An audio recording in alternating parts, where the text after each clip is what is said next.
I have made my way outside of environmental services and am joined by my co-host for the day, Lauren Maris, Environmental Programs Specialist. Why don't you start off by giving me the do's for the compost? What do I want to have in my compost? So there are 4 key ingredients to composting. The first is the greens, and those are things like your kitchen scraps, the bare fruit and vegetable waste. The second is browns, and that's things like fallen leaves and shredded newspaper. And then the third is water, and water really helps things break down. We live in a dry climate, so that's really important. And the fourth is air. You want to get air into your compost so it doesn't get stinky. And there are a few don'ts for a compost as well. Definitely. You don't want to put in meat or dairy. Those things get rancid and will get stinky. So in an urban setting, we don't want to have those things in our composter. We have lots of resources, including how-to videos at reddeer.ca/compost. Welcome back to the show. Still joined by my co-host, Lauren Maris, composting extraordinaire with the City of Red Deer. We are talking composting outside. Now, what do you need to make the perfect compost in your backyard? So the first thing you're going to need is a bin. We use the Garden Gourmet composter.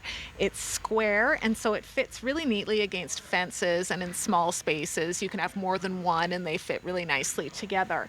It also has air holes all through the layers of the compost bin, and so air is a really important part of composting to make sure that your compost doesn't get stinky. Mm-hmm. Now, there's also a tool you need to help with that air. Indeed. So the wing digger is what we use, and it punches all the way down to the bottom of your compost pile so that you get air throughout the compost pile, and that reduces nasty smells.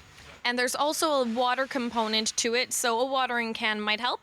Indeed, you want to make sure that you keep your compost as damp as a wrung-out sponge so that the composting happens more quickly. Mm-hmm. Now, you've mentioned there's a few easy ways to make composting super simple by having a kitchen catcher of sorts.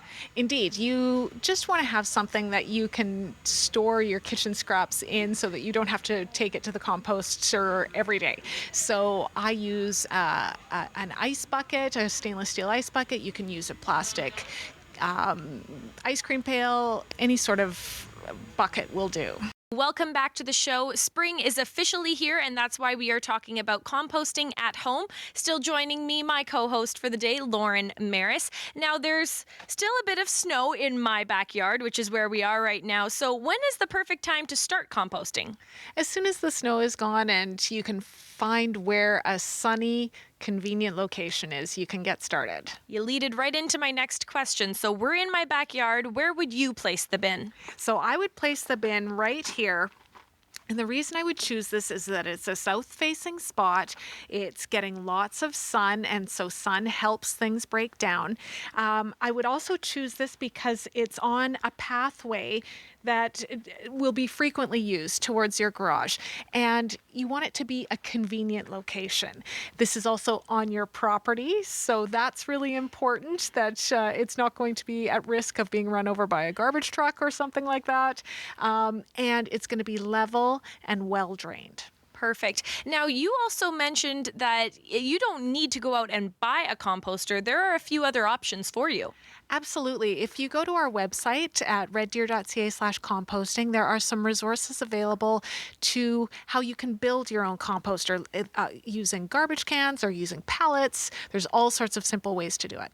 Now, the final question with this part would have to be, when is my compost going to be ready? In Alberta, it does take a bit of time to compost. We get people started early in the spring in hopes that they can harvest in October before the snow flies.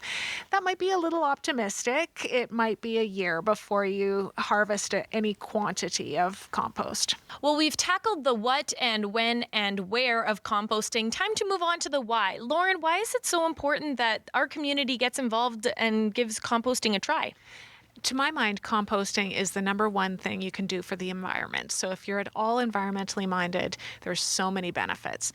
Most people want to do it because they want to feed their garden. They know that the nutrients are good for the soil.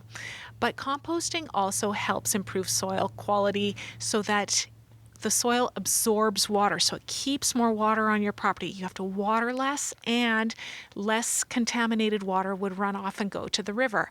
So it's helpful for water. It also reduces greenhouse gas emissions that come from the landfill. It reduces space taken up in the landfill and resources needed to collect your garbage. So many reasons to compost.